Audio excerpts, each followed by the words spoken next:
Forget what you heard. Yeah, boy!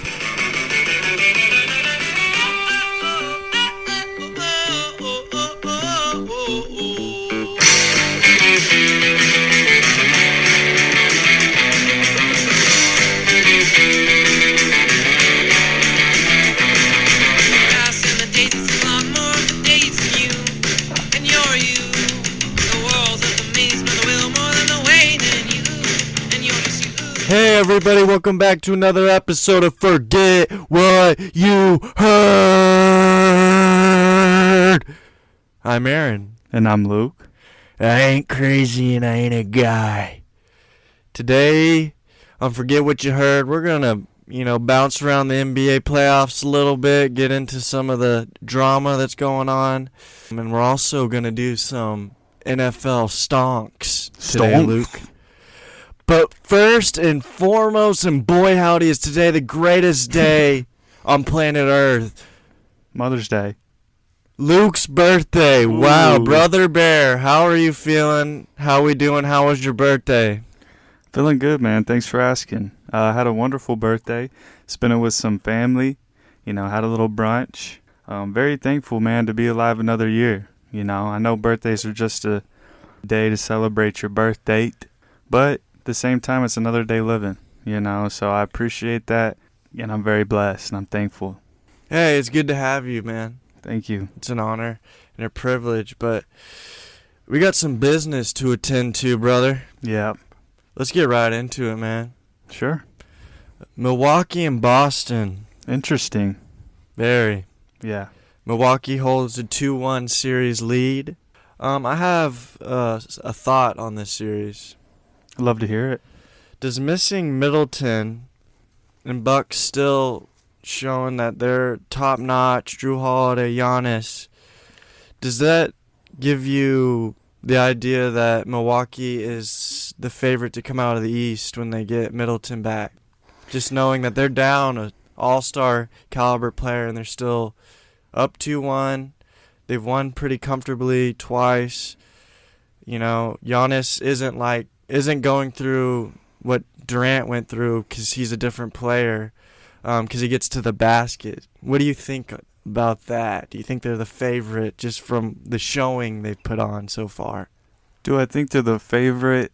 Probably. I think on paper going into it, I think they have to be. Just seeing what they've been able to do, down a guy, especially a guy like Middleton. I mean, that guy, he was huge last year in their championship run.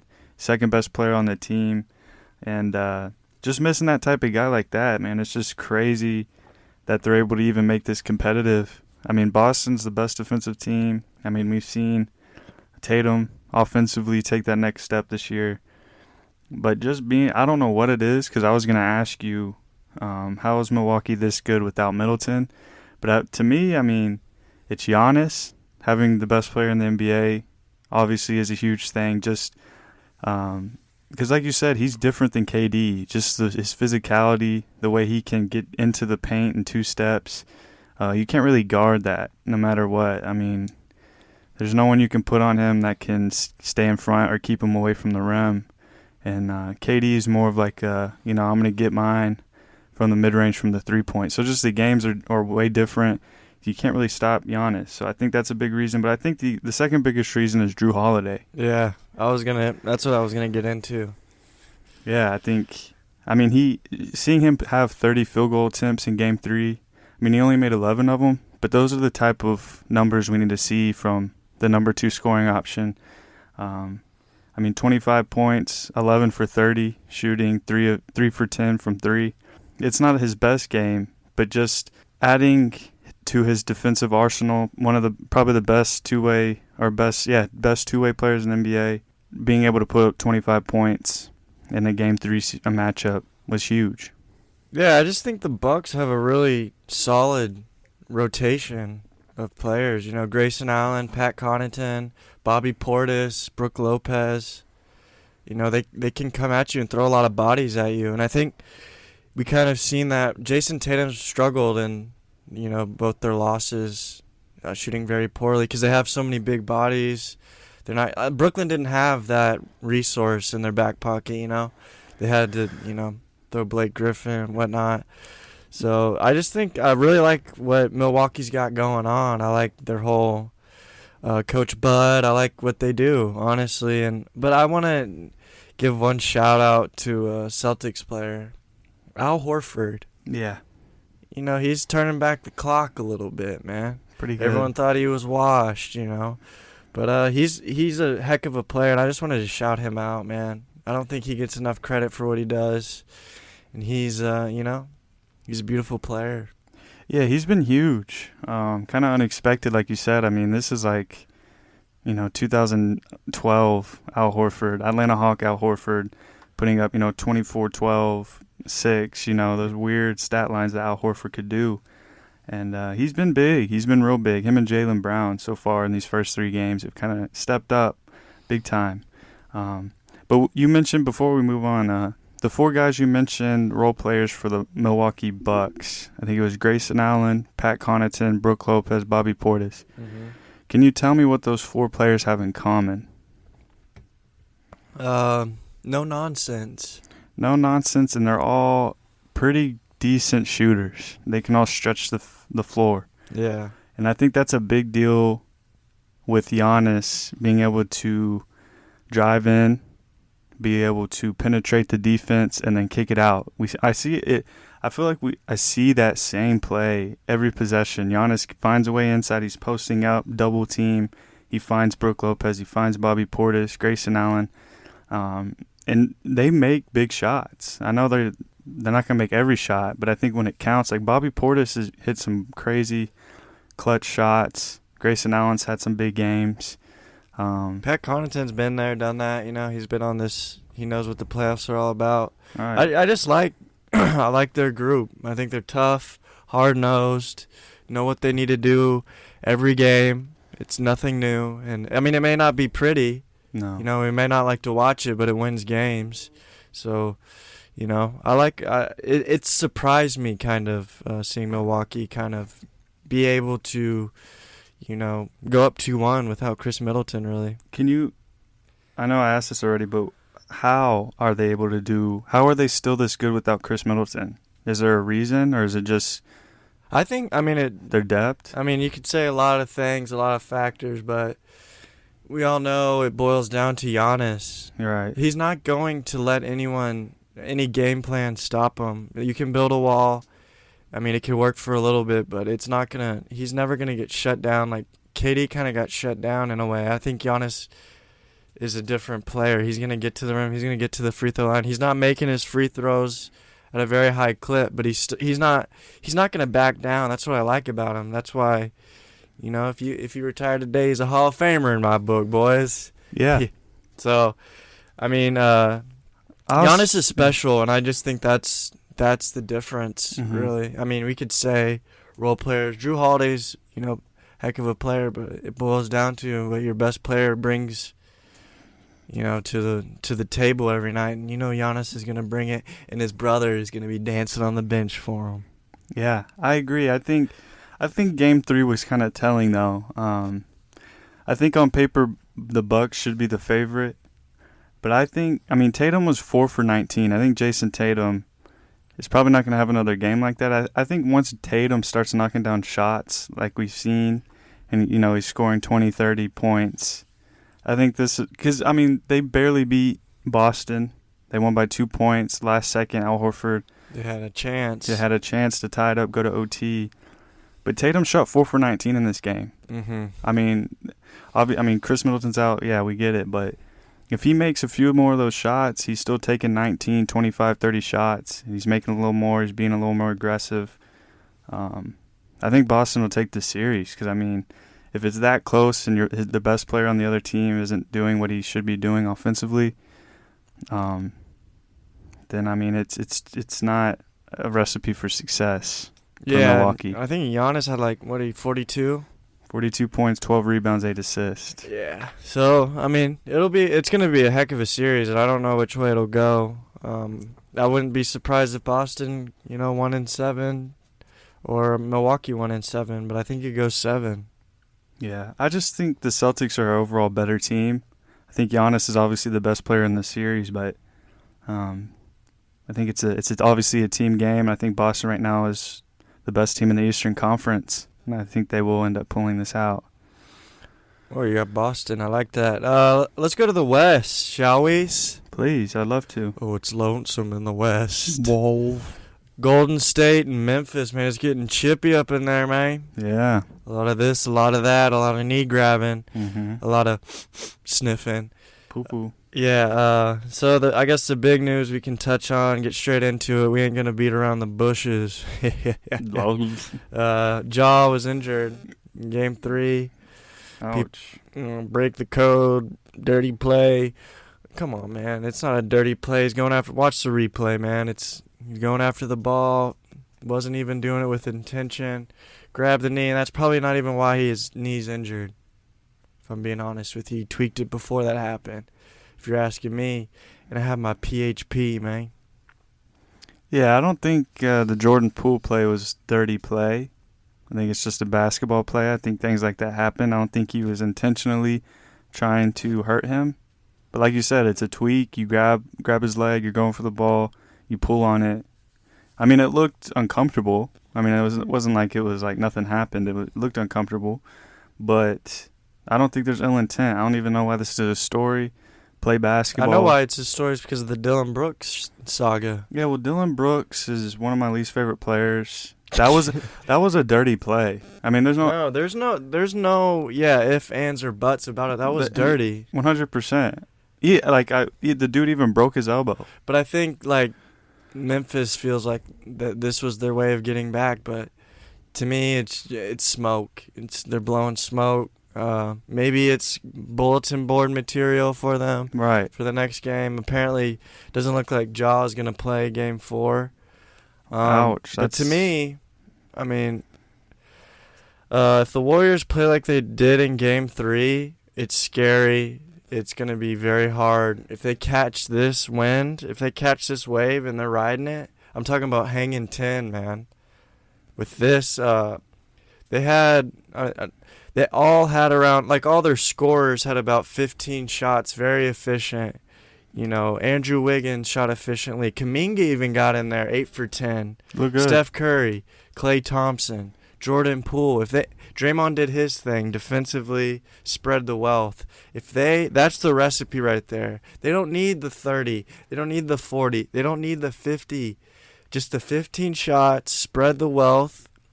Who can guard that? No one. No one on this earth.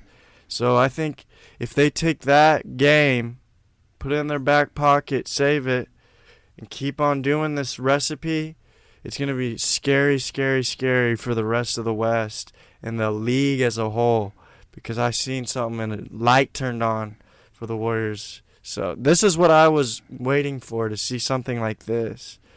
Maybe not in this way. Maybe I would think like, Klay and Steph are hot, but I didn't expect, Andrew Wiggins has been playing well. Like, efficient. He's not, he's not the star or anything, but he's playing in his realm and he's contributing to winning basketball, and I like it. I like what they got going. Who knows if they can keep that going. I think they dropped 142 points, so this could be, just a really good, efficient game for the Warriors. But if they found something, man, boy howdy, they struck gold. 1949 San Francisco Gold Rush. Yeah, I mean, they do look like the best team in the NBA right now. Just watching the start of Game 3, Memphis came out hot. Mm-hmm. They were knocking down all their shots. I think they were up like 10. Yeah, 18-8. 18-8, real quick in the first quarter. And you could tell, like, the Warriors were off. You could tell it was slow. They do that thing where they'll try to get it down inside the paint, and then people will start cutting from the perimeter, and they'll try to find that open pass. But they just couldn't find a rhythm early. And you could tell, like, Steve Kerr was trying to, light a fire. But it just shows you, like, and for them to go up and win by 30 points, like, be down 10 so quickly and then just change. And once they start clicking. That's the scary part of the Warriors, man. Yeah, once they're in that stage, I mean, no team can stop them, no matter it be Boston, it be Milwaukee, it be Phoenix. Like that, at that point in time when they're clicking, they're probably the most dangerous team in a long time. I think they're the only NBA team that, like, it could have a flash flood warning. Mm-hmm. It's just like you blink, and if they're making shots and they're clicking, they'll make a 20-point lead disappear. No lead is safe, and No. they'll switch it and they'll be up 20. It's kind of scary. So if they have the recipe, they have that one game under their belt, and maybe that's all they needed. Yeah, and their defense looks pretty good, man. They look like a pretty darn good team. Hopefully, Jaw. I mean, it sucks that Jaw is probably going to miss Game 4. I mean, just to get like the best series, Jaw should we want Jaw to play. Yeah, we want him out there. But it sounds like he won't play, unfortunately. But Memphis is a great team without Jaw. I mean, they won 80% of their games without him when he wasn't in the lineup. So maybe this might open up something, man. Tyus Jones. Yeah, that's why. I mean, it's not the end of the world for Memphis because they had a very good record without Ja. And that's why I'm very I pitter patter Say it, man. on Ja Morant. Whether is he the head of the snake, or is it just their team? Like, if they're fine without him, what does that make Ja? Makes him expendable, doesn't it? Or not as vital to them, to me. So that's what's weird. I think he's the coal to the train. I think he's the fuel to the fire. I think they're very motivated by the way Ja plays, his aggressiveness. I mean, he looks like a pretty good teammate, like his leadership, and he plays with the passion. That'll make your teammates more aggressive and better players. But it is interesting. Why are they such a good team without him? I mean, if you're a superstar, you would think it would hurt. Yeah, you think it would hurt. WAR, win above replacement. Do they do that in the NBA? Yeah, I think so. Oh, well, his WAR isn't. You don't think it's very good? No, it's not. But I mean, my only problem with Jaw's a good player, and he's shown that he's clutch time and time again. Maybe it's just the outside of the court antics with Twitter and stuff. The predictability. Oh, in terms of his play on the court? Right. I don't know, man. He's starting to shut me up on that, too. He's starting to really just I'm starting to let my guard down on him. I'm starting to let him in. Because he keeps proving me wrong. Like, he's predictable, but at the same time, he's not. He's going to find his freak hang time. I don't understand. He'll get in the air. The defender goes straight up, good defense, but he can hang that much longer and hit it off the glass the way he wants. It's something you can't teach. His outside shooting hasn't been bad. He's just, I don't know, he's got the will to win. So I can't really just bury him or anything. It's just the outside. I wouldn't say Jaw's one of my favorite players or I root for him or nothing, but I respect him as a player, and that's something that I'm fine with saying now. But am I completely all in? No. Would you consider Ja to be a superstar? Yes. Really? In what terms? Yeah, he's definitely a superstar. Like he can be the number one on a championship team? Yeah, I'd say so. I think he's got that kind of spunk. And I think being a superstar isn't always... I think it's like the public perception of someone, and I think everyone loves Ja. 100%. He sells, man. Yeah. Oh, dude, hops sell, man, and the colorful dreads don't hurt either. No, I mean, he's a good-looking guy. He seems like cool, to hang out with, whatever, cool. But, I mean, I saw it. To me, I think the hype is a little bit out of control. He's a great player. I mean, we all know that. But there was a segment on SportsCenter. It was like, who would you build your team around, Luka or Ja? And all three of them picked Ja. I mean, one of them was Stephen A., so that's telling. But, I mean, you're going to take Luka 100 times on 100. Yeah, but I think they're pushing the Ja narrative, the media. That's true. And I think you'd be crazy to pick Ja over Luka. I think that's silly. But that's a good transition. Or you have more to say? Yeah, I just want to say, is it crazy to me that really the only likable player on the Grizzlies is Steven Adams, and he doesn't even play anymore? What about Jaren, man? I don't know. He's kind of getting weird about it too, man. Well, he said he was the coolest one about the injury, but... He's my favorite. He's one of my favorite players in the league. That's why it surprised me when you just said that it's only Steven Adams.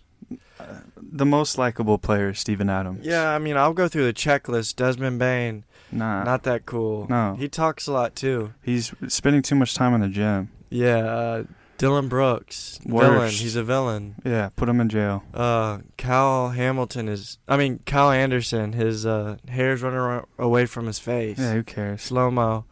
I mean, Steven Adams is definitely the most likable, though. I like Zaire Williams.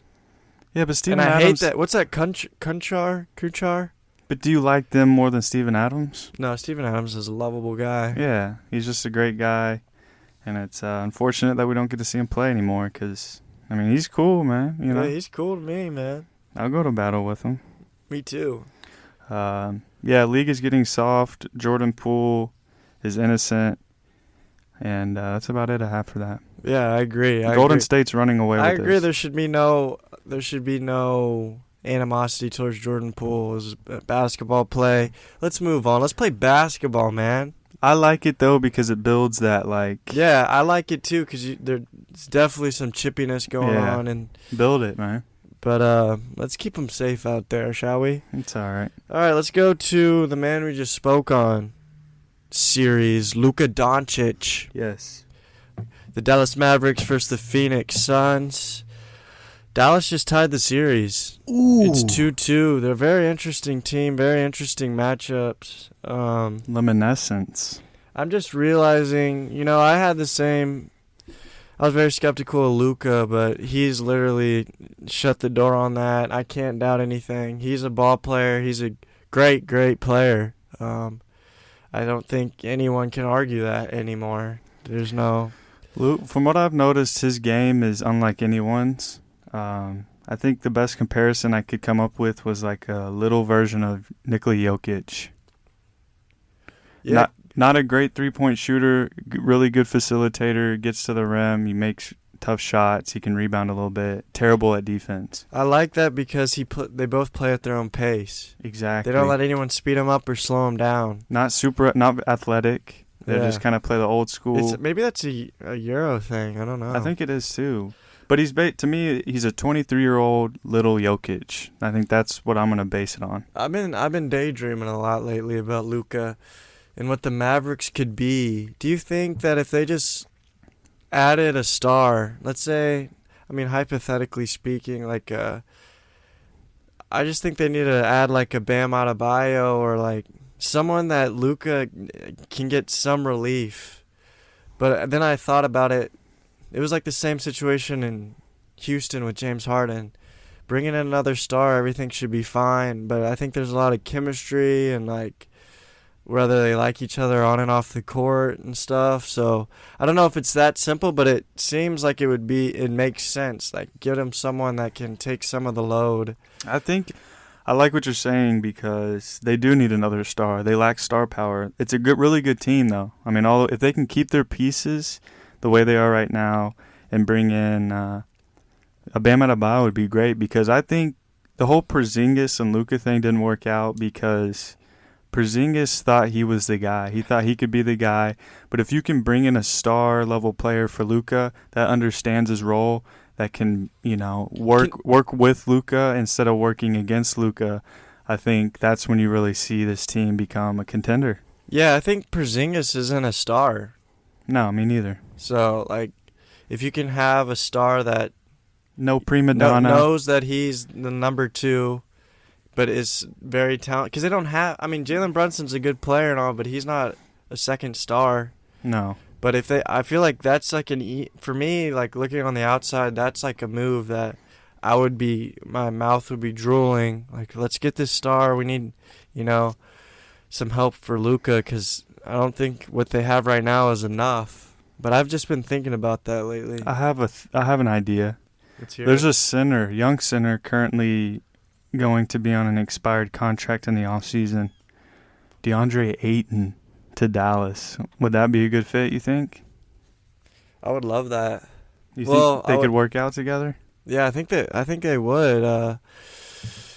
I have something written about DeAndre Ayton in my notes.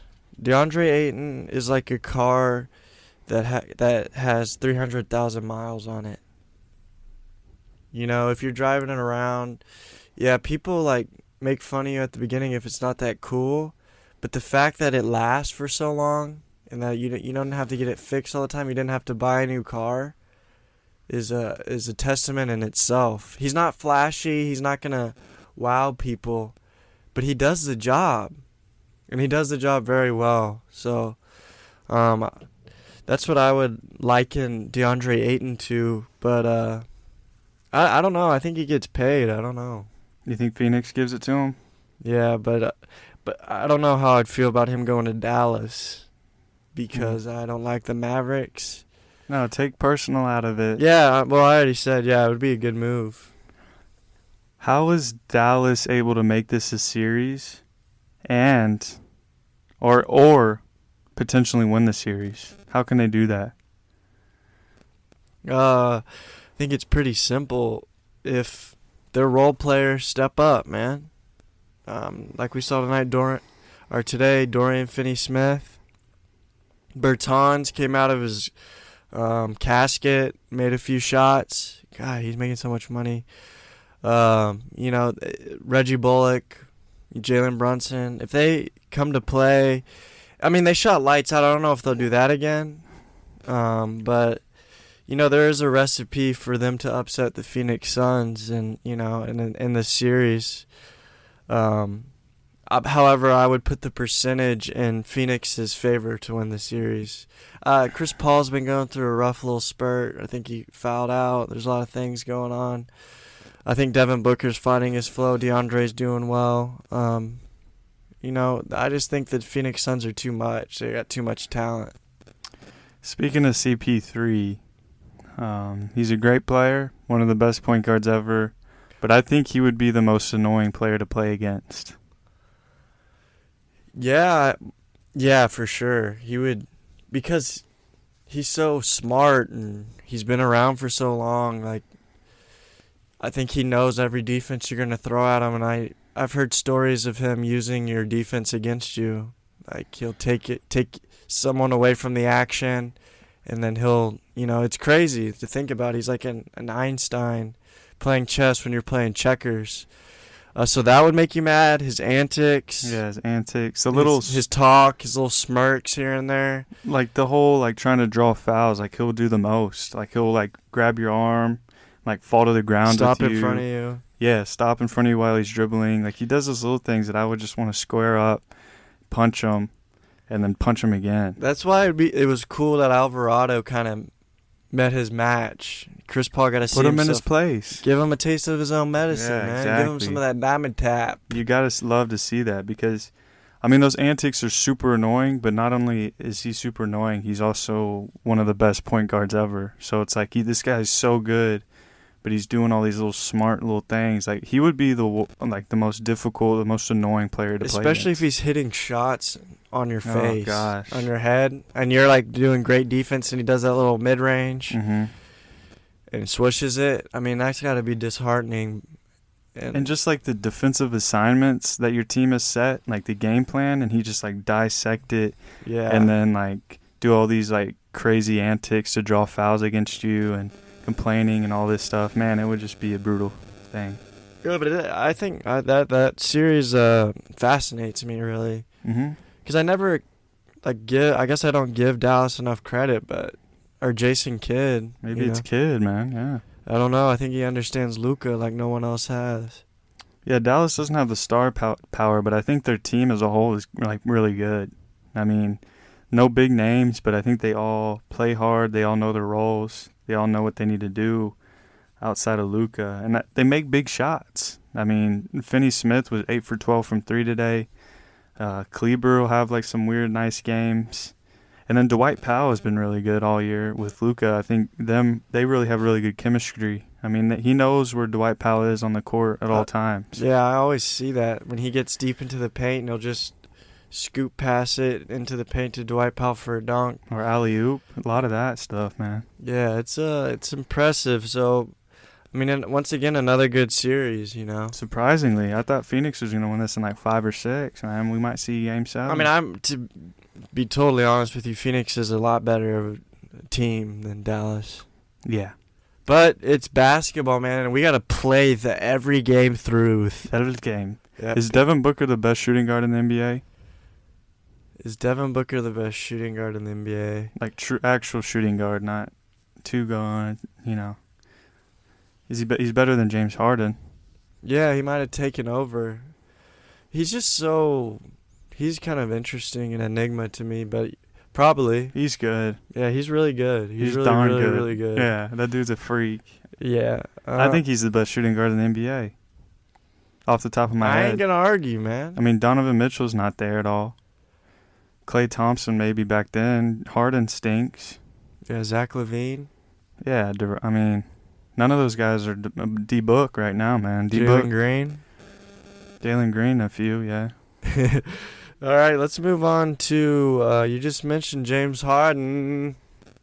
Miami Heat and Philly. That game 3 was pretty 80s like, man. No one was making shots, not a lot of shots taken, a lot of defense. The difference was really Danny Green, man, 7 of 9 from 3. Danny Granger. And it was 79-99. Danny Green had 21 points. No one shot well. It was a strange game. Joel, he came out with a mask on. Mm-hmm. He's hurt. He's looking like the Mask, Jim Carrey. Oh man, he'd probably be playing outstanding if he had that. That's little true. He didn't play very well.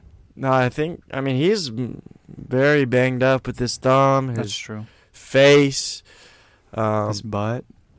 and the weird thing about this series in Philadelphia is like I'm still waiting on the James Harden game. Where is it, man? I'm like, okay, this is gonna be the one where he drops 30 to 40 points, 10 to 12 assists, and we just see it. Like I'm holding my breath for it. I'm waiting for it, and it's just not coming.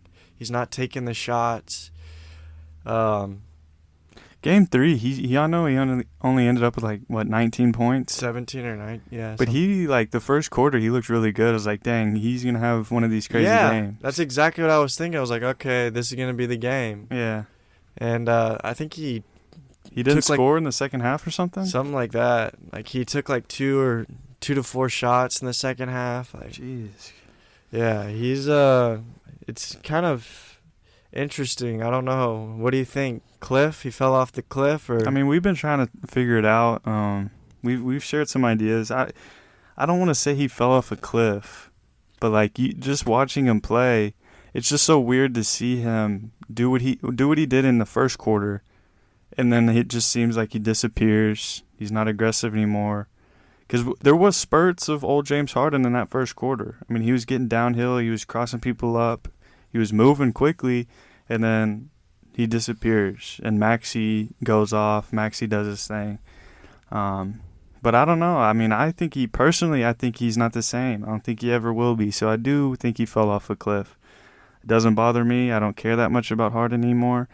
But to me, it just shows you, to me, the Sixers don't seem like they're legit without Harden. I mean, Maxey's a great player. Tobias Harris is very up and down. He has great games and stuff. But, I mean, Embiid is the MVP. He's a great player, but they're missing old Harden. And that's what they need to be legit contenders. I don't trust Doc Rivers.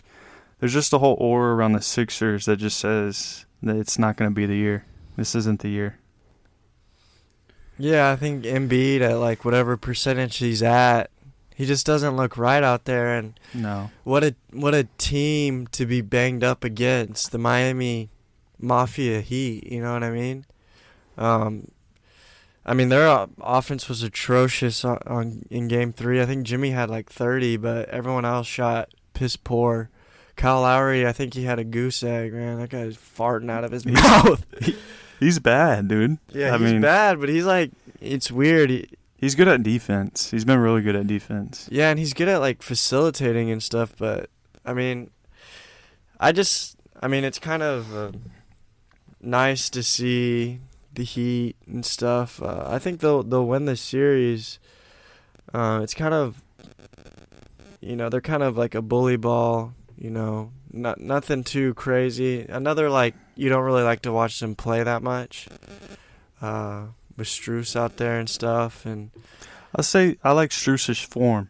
I think he's got a great shot. Looks beautiful. I'm not gonna lie. I'm really digging Max Strus's shot for him. I think it's a really nice shot. Is it better than Duncan Robinson's? Yes. I think it's probably my favorite. I think he has the best shot in the NBA. Just his form. Isn't that crazy that they had Duncan Robinson and then now they found a dude like Strus who's like better than Duncan Robinson but the same player, yeah, same and role? They paid Duncan like $20 million a year. Whatever. Yeah, I'm so glad that the Rockets didn't. Yeah. But PJ Tucker went through a phase where he was kind of going psycho Bob for a minute. Like he was trying to fight everyone else out there.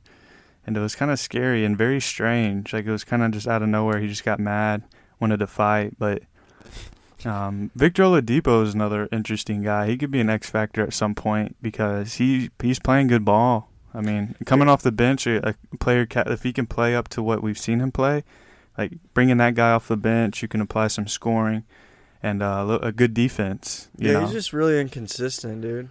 He is, but I mean, when I watch him play for Miami, he's doing good things. Like it's not like he's like a waste. I'm not sure what his plus minus is, but I mean he'll hit some shots, and like you'll see, it's like dang, there's Oladipo doing something. Like he's probably not the same guy. He's but not dead weight or nothing. Yeah, he's not contributing. Bad. He's definitely contributing. Yeah, I agree, and it's good to see him, man. I have no ill will towards Vic, man. Yeah, and he doesn't play a whole bunch of minutes. I think he just comes in and he's done a pretty good job. Like, he's not terrible, like he was in Houston. Hear ye, hear ye. I have a question, though. Mm-hmm. What would be the most exciting conference finals for each conference? Excitement. Golden State, for sure. That's an interesting question. Maybe Golden State Phoenix. I mean, for me, I'd be pretty excited about that. Yeah. But public perception, maybe people want to see Ja there. You know, they've seen Golden State for years, doing it.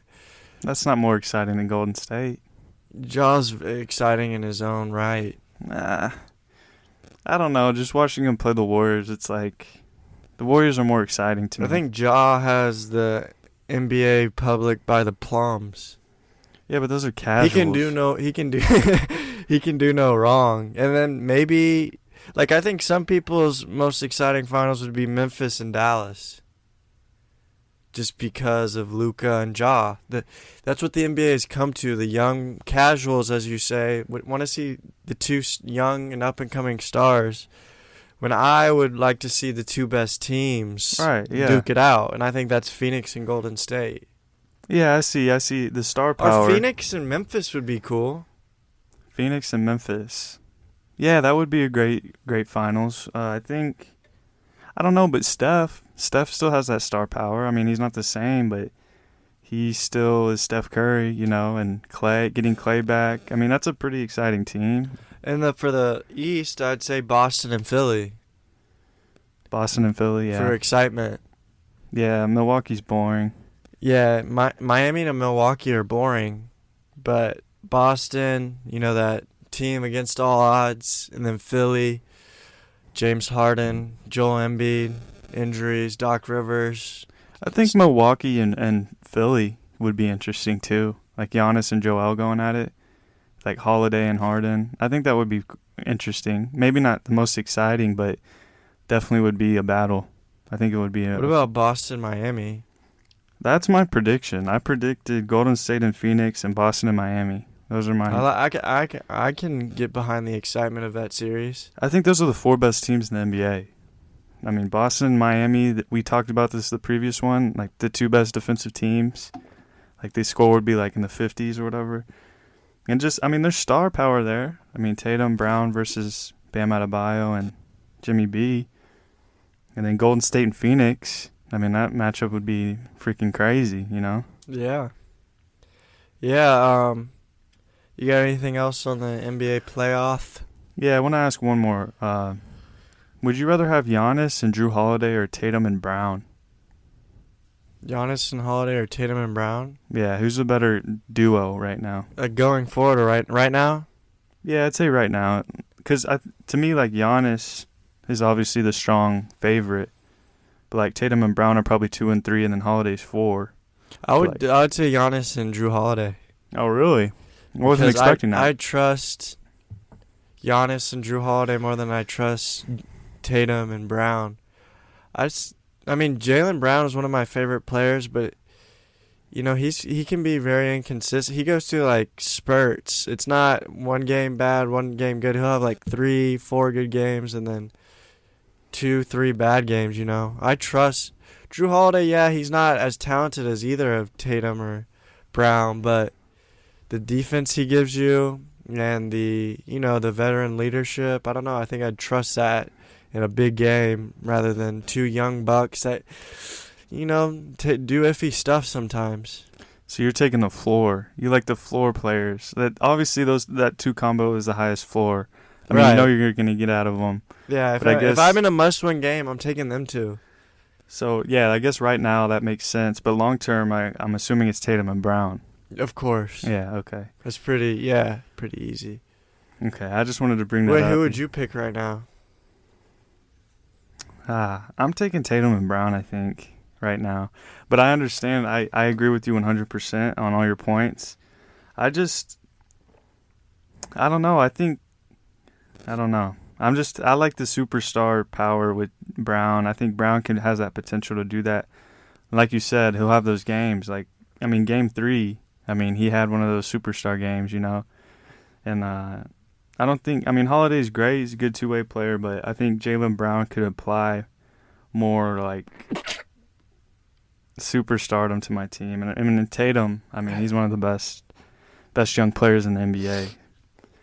But I don't disagree with you, though. Yeah, I had a little boogers coming on my nose. I'm so sorry about that if you had to see that. Yeah, I'm going to have to go ghost busting. Yeah, good thing the video ain't on, man. Yeah, I'm going to have to get that on tape. We got subscribers. I have breaking news in the NBA. Okay. Mike Brown was hired as the coach of the Kings. Mike Brown, the Cavalier guy? Yeah. Where was he at before? I think he's an assistant for Golden State. Currently? He was last time I heard of him. Mike Brown? Dude, the Kings are dumb. Let me be in charge of the Kings, man. I like Mark Jackson better than that. I don't want Mark Jackson. He's good, man. You know what name I'm kind of interested in is Terry Stotts. That's who the Lakers are looking at. I know. I saw that. I was like, that's kind of interesting, man. Totally forgot about him. I don't know about all that. To me, he's basically Frank Vogel. That's the way I've always kind of viewed Terry Stotts. Older white man. All I know is that if I was a coach, I would not want to interview for the Lakers job. Not even if you're Mark Jackson. LeBron's there, dude. Yeah, but he's not going to be there forever. You're going to be there till Bronny Jane comes. He might only be there one more year, man. I know, but I don't trust LeBron like that no more. Why? He'll shake your right hand and stab you with the left. But say you come in, he plays 1 year, and the Lakers are going to be better than they were this year, next year probably, right? It'd be hard for them to not be better, but you come in, you win a little more games than you did the year before, so you're probably job safe, and then LeBron can leave, and then now you're able to coach without him. I'm not dealing with that circus, dude. All I know is that they better not hire Mark Jackson. Why would you fire Frank Vogel for Mark Jackson? Because Mark Jackson can talk the talk. Mama, there goes that man again. Maybe he's good. He was good at Golden State for a little bit, but yeah, and they took that job away from him, and everyone gave Steve Kerr credit, which I will say Steve Kerr is a great coach. Yeah, he is absolutely a great coach. He's way better than Mark Jackson. But that wasn't really that cool of news. The Kings stink regardless. That's true. Mike Brown? Yeah, Mike Brown's. Go bring in, who was their coach before? Alvin Gentry? Yeah, let me tell you, I got a brown dog scratching at my back door right now. Yeah, you're going to have to find that elsewhere. Hear ye, hear ye. I declare that we transition to the NFL, man. Hear ye, hear ye. I do declare. The strong hunt. Dog will hunt. Oh, no. All right, we're going to do some NFL stonks, which is basically the same thing as stocks, man, but we do it in a cool way, man. Stonks are up, man. Stocks are down, man. No. And what? Stonks are up, man. And we're literally just going to, say some names, man, some new additions. And this is all in terms of fantasy. Oh, it is? Yeah. All right. Come on, man. We're getting into that All right. fantasy groove, man. Let's get into it, man. For those of you that don't know, forget what you heard. We are a fantasy football podcast through and through. We've been doing it for a while now. We consider ourselves veterans, so stay tuned. If you're into fantasy, man, this is the place for you, and we will welcome you with open arms and kiss you on the forehead. Yeah, we're coming for the fantasy footballers. Yeah, man. We'll see you in the streets, boys. Okay. Wow, I'm ready. I think I'm ready, man. All right, man. Let's start out with the person that's near and dear to you. No, please don't.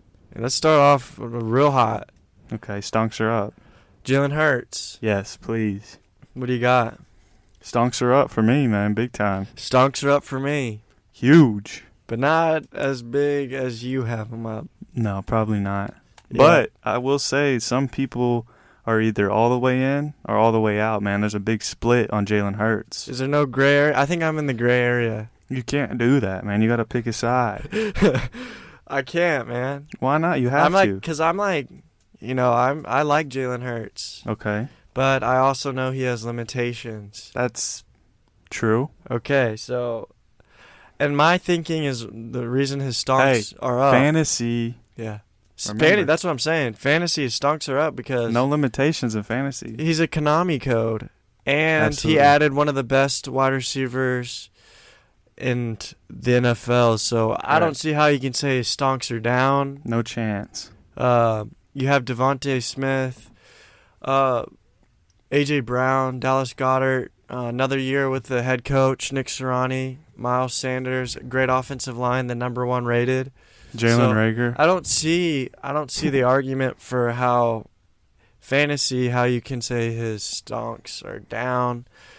So, I mean, we're not going to get into it this episode, Luke, but I know you want to about his real life, what's going on with Jalen Hurts and stuff. No, I want to say, so I would have noticed this, there's a big split, like I mentioned.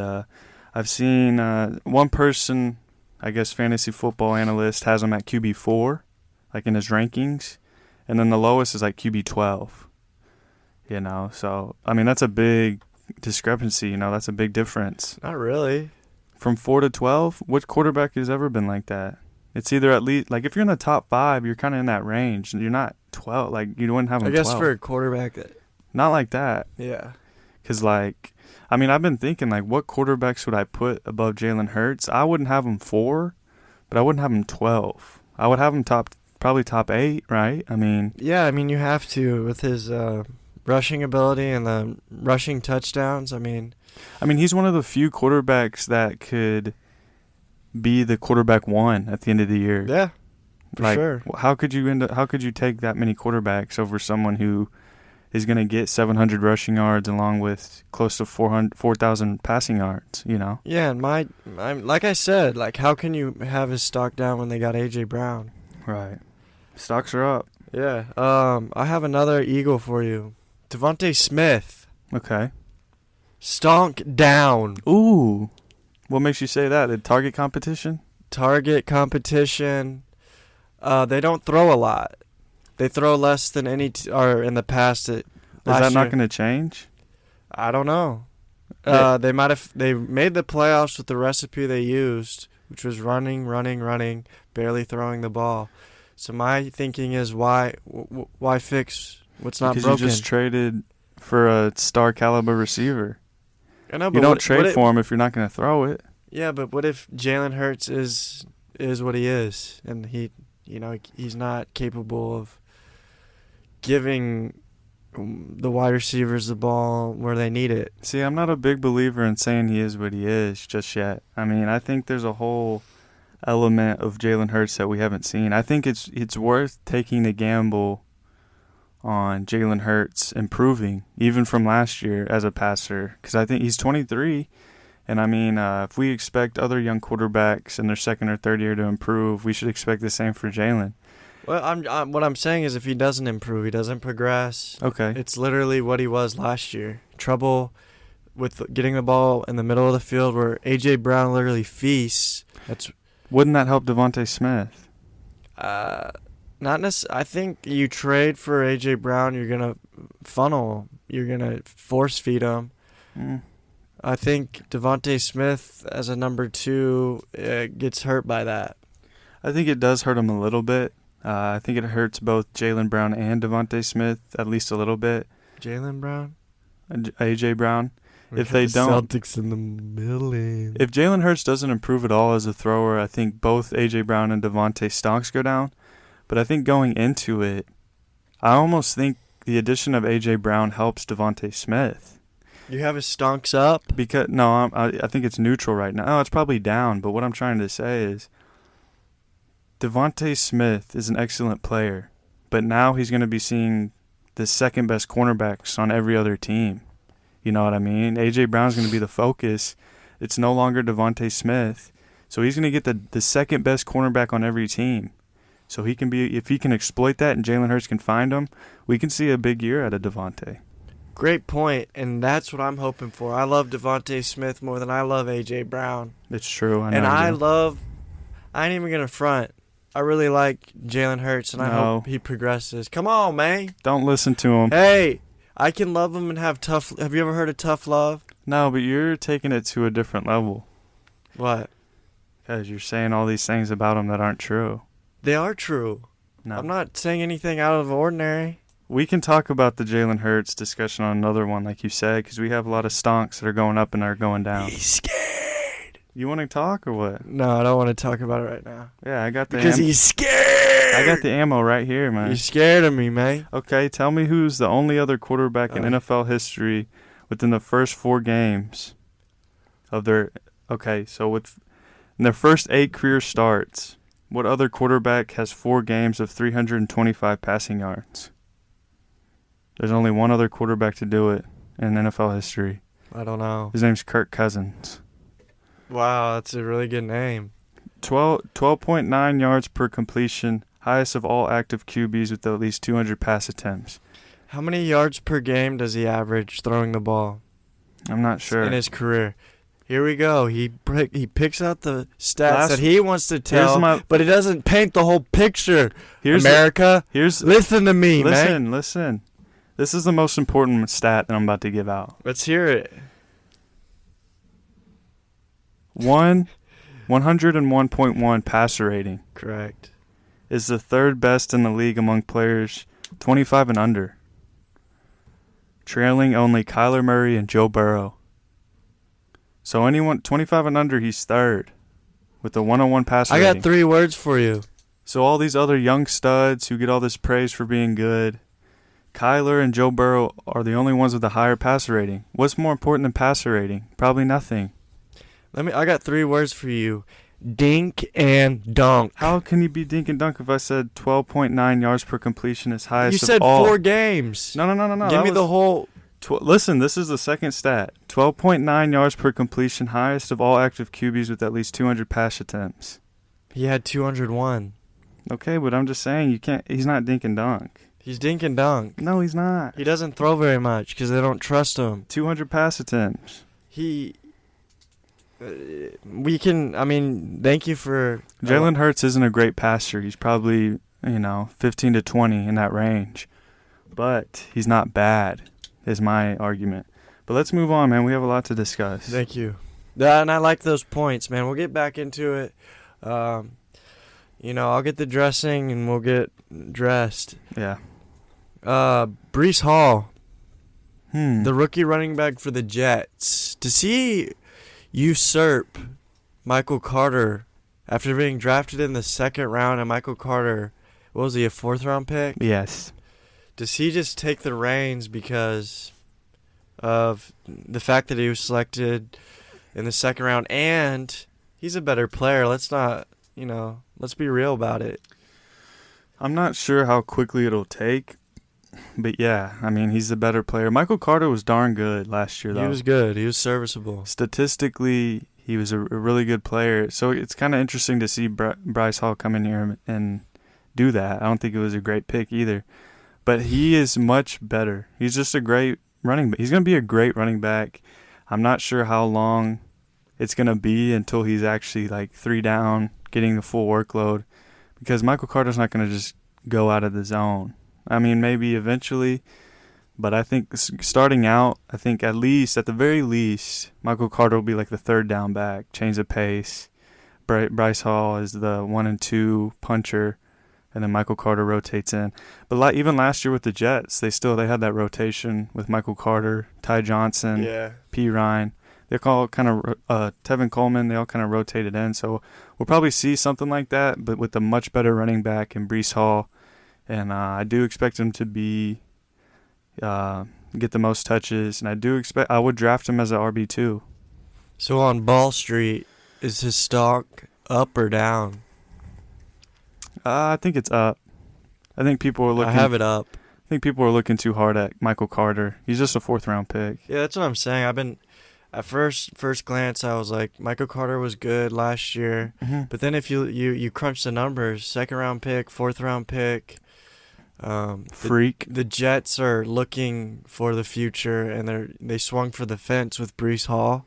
Monster. I know you don't like the pick, but they thought it was necessary, so I don't think they're gonna have this new shiny toy and not, rev them a little bit. You know what I mean? Put that pedal to the metal. You know what I mean?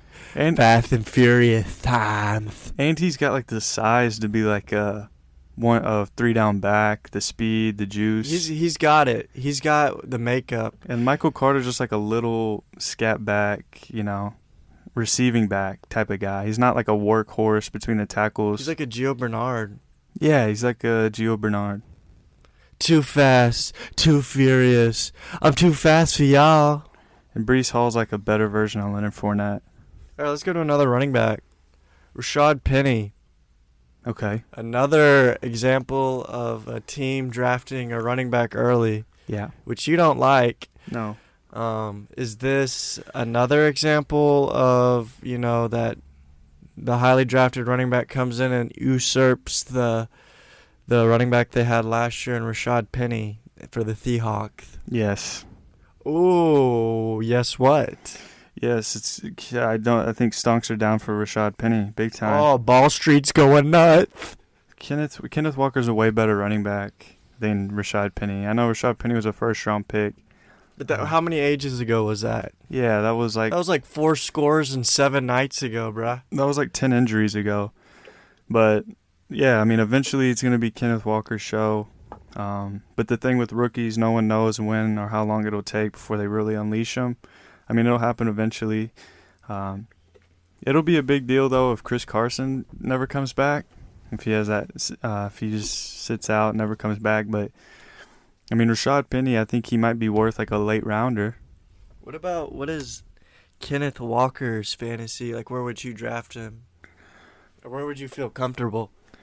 I don't know right now at the top of my head, but I don't know if I would make him a priority. But if he slipped down a little bit, I would snag him up.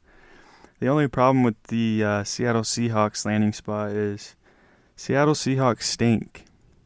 They're not going to win a lot of games. They're going to be trailing in a lot of games.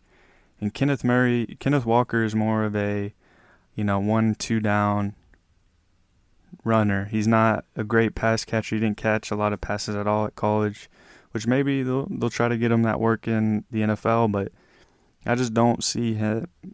I don't know. I don't know how relevant he'll be in his rookie year. And just because I'm so unsure, I don't know if I will take the gamble on him just yet, but I think he's a really good player. What's the fiduciary report? What was the draft pick you had him going to? I don't know off the top of my head, but I just... is he worth a flyer? I don't know. Too early? Because we got to see like training camp. What I was saying is like Seattle's so bad that they're going to be trailing, and he's not like a receiving back. He's more of like a 1-2 puncher. He didn't catch any passes at college. But if they try to make him that, then yeah. But I don't know. I think Seattle's going to stink, so I don't think I'm that intrigued. Stonks down on Rashard Penny. I got one for you. Sky Moore, rookie wide receiver from the Chiefs. What is he? Talk about him. Sky Moore. Is he the Tyreek Hill replacement? No. Is he capable of it? No. He's more short. He's not as fast. Better hands. They drafted him for a reason, Luke. This isn't no. because he fell. This isn't an enigma. This is what they're gonna do. Um, I have his. I put a question mark because I wanted to hear what you had to say so I could make my decision on Ball Street whether the Stonks are up or the Stonks are down on Little Baby Sky Moore. I think they're up for Sky Moore. I mean, it's one of the best landing spots. With the QB, with the team, Tyreek Hill's gone. I know they brought in Juju, but we haven't seen him on the team yet. So maybe he comes in, he gets a rapport with Mahomes in training camp, and he could. I mean, we haven't seen him with Juju yet, so he can make his statement early. Maybe he becomes Mahomes' favorite target. We don't know yet. But no, I don't think he's the Tyreek Hill type of player. He's not that skilled. He's not as skilled as Tyreek, but I don't know. MVS is going to play a role. They paid him too much money. Juju's too good of a player to not play. I mean, Kelsey's still here. I'm just not sure how much volume Sky Moore's going to get. I'm not sure he's going to be a big touchdown scorer, but I mean, eventually he could play a role in like maybe the slot or something, getting 4 to 5 catches later in the year. But it's kind of a wait and see approach on Sky Moore for me. But as we get closer, I could be more intrigued. You're not hearing me, man. He's not. I didn't ask if he was the same wide receiver as Tyreek Hill. I said, could he be the wide receiver 1 for the Chiefs? Right off the bat. No. Ooh, I don't think he's good enough. Stonk up still though. It's the Chiefs, man. Right. You can't help but take a plate from that offense, if you will. It's the best landing spot, but Justin Ross is a name to look out for too if he makes the team. Oh yeah, undrafted out of Clemson. Yeah, he's too darn good. I don't know why he went undrafted. Because he played with DJ Ugaluli, who stinks, dog water. How come he was one of the best receivers in college with Trevor Lawrence? He goes to DJ Aguagu. No one wants him anymore. He was supposed to be a first-round pick. Yeah, I know. But just because he played with a stink quarterback last year, he's undrafted? I don't understand. He's a freak. He's huge. He's like Mike Williams. Not that big, but you know what I mean. Yeah, he's cut from the same cloth. Like, he's good. Like, the Chiefs literally got a steal. If he makes the team, he's going to be a problem. I'm not going to lie to you guys. Like, it's really lit a fire in my belly. Yeah, I can tell. Hollywood Brown. Huge. Probably the highest stocks up for any receiver right now. I would agree. Really? Yeah, I would. I don't see how you can think differently, really. And Cliff Kingsbury offense, the targets are going to be there. The talent's there, I think. And Kyler has a good rapport with him, I think. And I think it's a good match. And I mean, where could Hollywood Brown end at the end of the season potentially? Top 20. Oh, man. I'm big in. Whenever that trade happened, I was telling you, this is huge. This is big news. I know people were like, Hollywood, probably not much, but this is huge for me. I want Hollywood Brown on my teams. Hopkins is out for 6 weeks. That's another huge deal. I mean, he's a number 1 target right now. And he's a deep threat. I mean, we've seen him burn. He's had huge games. So you go from Lamar as a thrower to Kyler as a thrower, much improved, way better. And we've seen Christian Kirk types, Hopkins have these huge games, but now it's Hollywood with the speed, big playability. I think you should go into your draft drafting him as like a top 20, top 25 receiver, because I think the upside is literally insane. Because I think he's a talented player. I don't think he's bad. Yeah, for sure. I think he turned the corner last year and showed that he's not just a one-trick pony. He can do it kind of a little bit of everything. That's what made me excited, like going to an actual offense that's gonna throw it out a little bit. You know what I mean? Yeah, and like he has terrible drops, which is his biggest miscue. They're terrible, but like just his skills. Like the dude is full of skill and talent and speed, and it's a perfect match made in heaven. And I couldn't be happier for Hollywood as a fantasy manager. Yeah, so stonks are up for Hollywood Brown. What about Kyler Murray?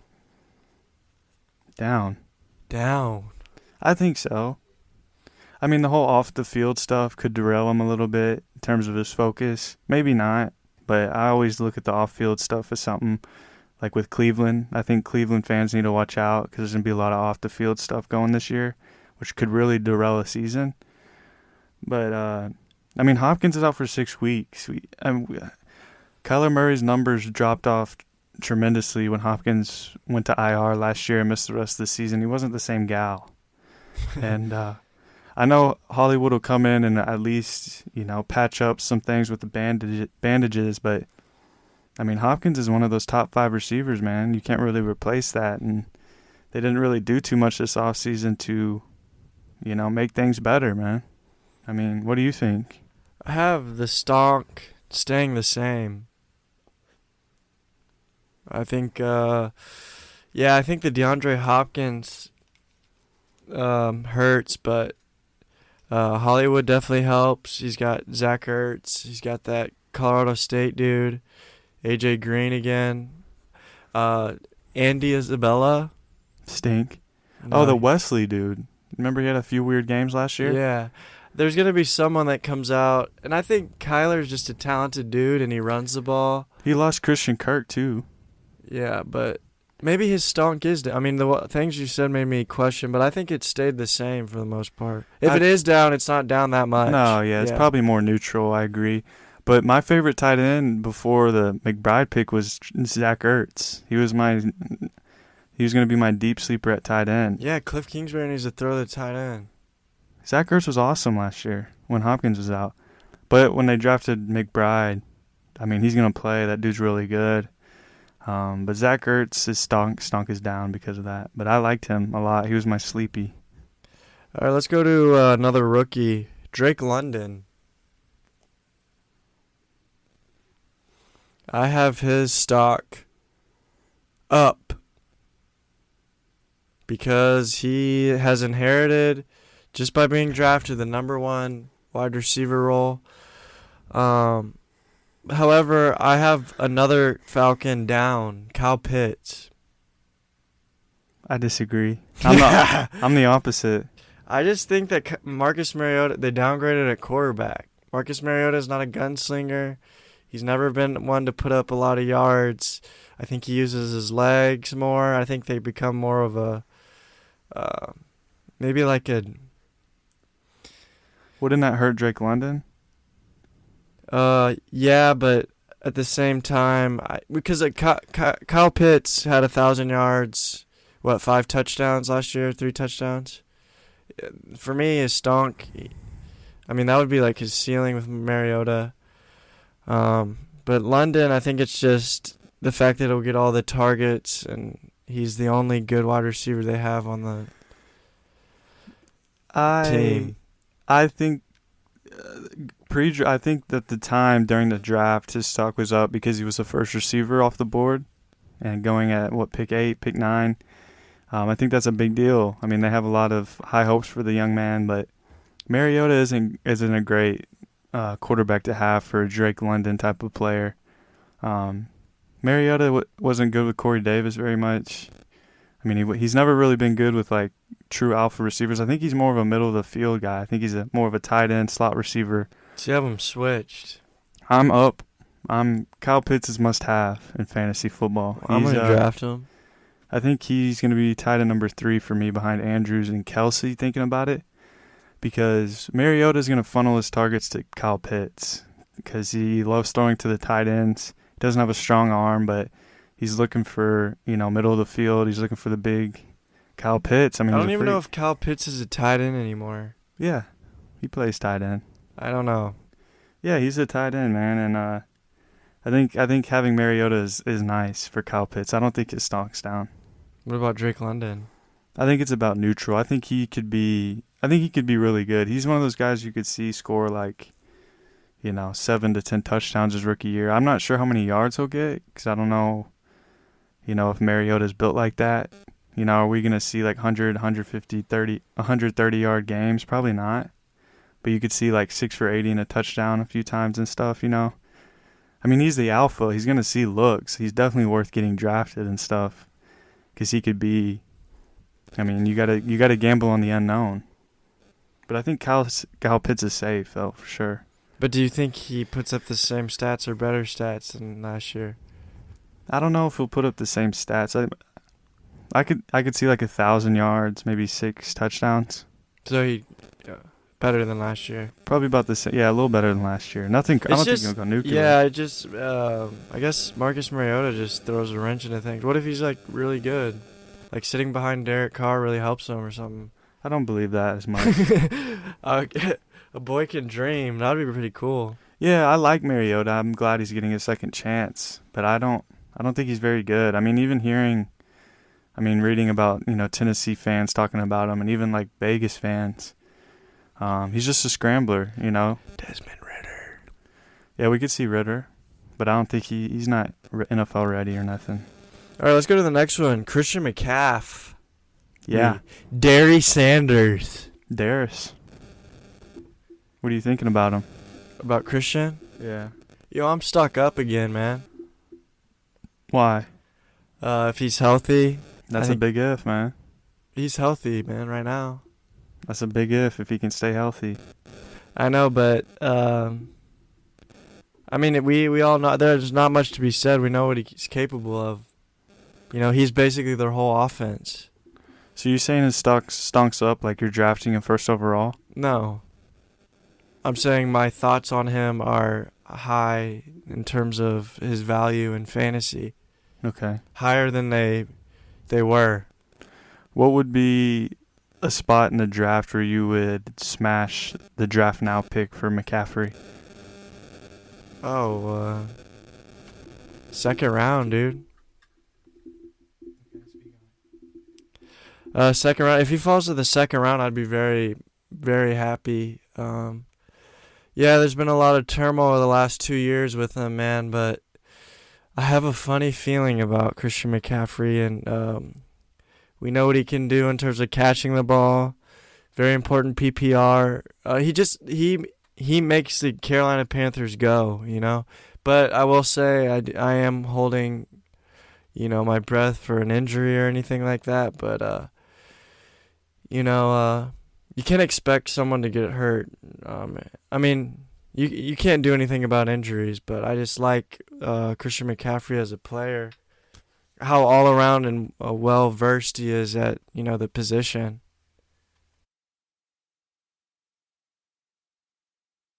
What do you think about Christian McCaffrey's? Yeah, I'm back in as well. I think it's about the same. I think we should be viewing McCaffrey like we did before injury. I know injury risk is in there. That's why I don't think he'll be first overall. I probably wouldn't take him second. I probably wouldn't take him third. But like if I'm fourth overall, I think I'm not letting him pass me 100%. Oh, whoa. What? Do you think there's a universe or scenario where he doesn't get drafted in the first round? Yeah, I've seen it. Yeah, that's what I'm saying. That's what I was saying. Like the second round, I would be like, my eyes would be big. I would be like, I'm taking him. I'm not letting him. But I don't know if I'd take that big of a risk in the first round. Oh, you wouldn't take him in the first? I don't know if for fourth. I don't know if I would take him. See, maybe the back half of the first round. I think right now it's easy to say like second round makes sense, but I think when we get closer and we start see him in training camp and he's 100%, that's what's going to change everything. Hamstrings in the back, he's going top 5. But like out of sight, out of mind, you know what I mean? And people just remember that he's hurt and that he's Carolina stinks. I think in a lot of drafts he's going to fall, but I don't think he'll fall to the first round. I think people are going to remember he had 2 back-to-back first overall running back. I mean, dude. He put up crazy numbers with stink offenses. I mean, I know they still have Darnold and everything, but I mean, when he plays, dude, he's an automatic 20, 25 points, So you just got to keep that in mind. But also keep in mind the injury risk 100%. But don't let him fall into the second round, man. That would be insane. That would be criminal, and I would take him immediately. Like if you could get Derrick Henry and then McCaffrey in the second round, that's not fair. Would you take Henry over McCaffrey? Yes. Would you take Eckler? Yeah. Dalvin Cook, probably. Yes. JT. Alvin Kamara over I wouldn't. You wouldn't? Nah. You're skeptical of the Saints offense, aren't you? Yeah. I think they're boring for fantasy, yeah. Yeah, if they do what they did last year where they drew everything back and made Jameis, like a crash course dummy, very simple and not. I mean, he threw for like 120 yards and stuff. Like, I don't know. Yeah, he kind of messed up Alvin Kamara too. He wasn't very good Yeah, he didn't dump it. for a few games. He wasn't the same guy. What about DJ Moore? I wrote him down on my list as well. I have him as down. My stonks are down for DJ Moore. I have him as neutral. Yeah, I mean, I see that. They didn't do anything, really. It's still Darnold. Yeah, and what other options are there out there? They didn't draft. Robbie Anderson. Robbie stinks. Terrace Marshall, maybe we see his emergence.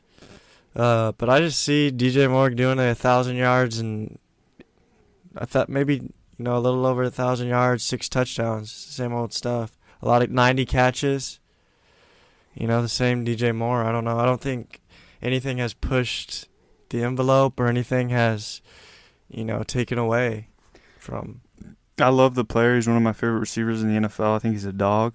But the reason I say his stonk is down is because they didn't get a quarterback. I think we all expected them to go get a quarterback. His stocks would go up. DJ Moore finally got a quarterback, whether that be Baker, who would be an improvement, whether that be Jimmy G, just anything other than Darnold. We don't want to see that again. We know what he is. So the fact that they did it, and it's the same team, the same squad. I know Matt Corral may play at some point, but he's not an upgrade. To me, like that, his stonks are down just because they didn't get a QB improvement that we expected them to. So I think, yeah, maybe we can expect the same from last year. I just think going into the fantasy season, I'm looking at DJ Moore on my draft board. The only thing ringing in my head is Sam Darnold and Matt Corral. Yeah, not very appetizing. But if he gets a quarterback, he's a top 10 receiver. What about David Montgomery? See, that's tough. It's either neutral or up for me. Yeah, have him up. Yeah, I like that. I think he showed that he's a bell cow, and I think with their new coach and whatnot, they're gonna be leaning heavily on him. And he showed me that if he can stay healthy, he's a 3-down back, man, and I like that. There's still always the injury concerns and stuff, and how the Bears are just stink. Mm-hmm. Basically on all levels.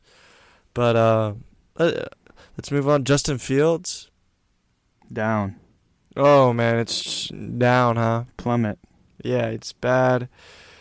They didn't do anything in the draft for him, really. Nothing really changed. They got a new coach. I just don't see. I don't see where you can make his stock up unless you're reading the tea leaves. Unless you're some kind of like Justin Fields whisperer, and something that we don't. Maybe he becomes a legend in Chicago this year. Who knows? But that's what I'm saying. Like, no one would ever guess that. Like, I don't know how you could say he's trending up. I guess the stock up would be Darnell Mooney, for sure. I mean, they didn't really add any competition. Brian Pringle, Felix Jones. God, Felix Jones? Felix Jones, the receiver they drafted. Oh, Felix Jones. No, Felix. So Mooney's still there. I mean, Allen Robinson's gone. Mooney's going to get a lot of work. Don't forget about Darnell Mooney in your drafts because he had some huge games with Fields last year. And then I think after moving on from Zach Ertz as my sleeper tight end, I've moved on to Cole Kmet. I think he's the breakout tight end of the year this year. I'm going to go ahead and say that right now. Dang, that was unexpected. Thank you for that. Yeah, draft them. Get them in your leagues. Don't draft a tight end unless you can get those top 3 guys. Pitts, Andrews, Kelsey. If those guys fall, don't draft one. What about Kittle? Wait until the very end. Don't draft Kittle. If it's going to be Trey Lance, let someone else have him, man. I like Trey Lance and Kittle. I think Trey Lance stock is up. But if Jimmy G stays, I think Kittle would be very interesting. But, there's injury risk and everything, and I don't know. I've never felt comfortable drafting Kittle. I know he's really, really good, but I'd rather wait. What about Zeke? Ezekiel Elliott. That's an interesting one. Yeah, because I'm not sure. I have his stonk down. Really? Why?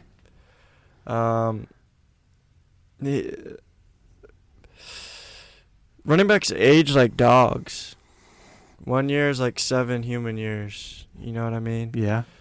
He didn't look very good last year for the most part. And Tony Pollard looked very good. Like he brought a whole new dynamic, and it makes me wonder if they're it's the trading of the guard. If they split 50-50, is that just out of the question? No, not at all. I'm in on Tony. You know how I feel about Tony Pollard. I want him on my teams. Stonk down for me. I don't know if his stonk is down. Maybe, going into the draft, he's not going to be a first or second rounder probably. But I think, he could be worth a gamble, in the third round. How does that not make your stonk down? A guy that usually was drafted top 5, your stonk's down, dude. Compared to last year, but I'm saying, right now as we speak, I think we might be looking at it a little bit too harshly. Because, if Zeke's still going to get the work. He's getting paid to be the alpha dog. To me, I think they're going to run the ball a lot. They lost Amari. They got rid of Amari Cooper. Gallup's out for a little bit. So yeah, if he's still going to get 250 carries, plus at least, and they're going to be in the red zone. They're going to score a lot of touchdowns. Zeke is going to score a lot of touchdowns. I think he can. Dude, we're not going to be surprised if we go into the year and Zeke has 1,200 rushing yards and 12 touchdowns. I think that's that would be. I would be a little bit surprised. You would be surprised, just because you don't think he's the same level player that he once was, or? Yeah, I think last year showed a lot about Zeke and Tony Pollard dynamic. I think Tony Pollard could be a game-breaking back. Yeah, and to have him behind someone, even if Zeke's struggling, they eventually have to pull the plug, man, and try something new. But even if he is, I don't think Tony Pollard's built to get the full workload. So it's maybe they'll dial it back on Zeke's total touches. Instead of seeing 25 carries, he sees 15, 4 catches. He's still going to be the red zone guy. He's still going to get the most important carries. Tony Pollard's not Zeke. I think we all know that. But he's a very good change of pace back. I think he's perfect for that role. And I don't think Tony Pollard's going to be super. He's not going to. I don't know. I draft. What Tony, is the stonk? Is it up or draft down? Tony Pollard in case Zeke gets hurt, because that's when he's a home run hit. Not because I think he's going to take the lead job from Zeke or get more touches than Zeke. I think going into it, Zeke should be the prioritized. Up or down for Zeke? I think probably down. I'll say down. But I'm not off. I'm definitely not off on Zeke. CeeDee Lamb. Oh, up. I'm in. Yeah, that's a big up for me. I'm big time in. I think that might be the bigger up than Hollywood. In that offense, taking Amari That's fair, out of the equation. I like that a lot.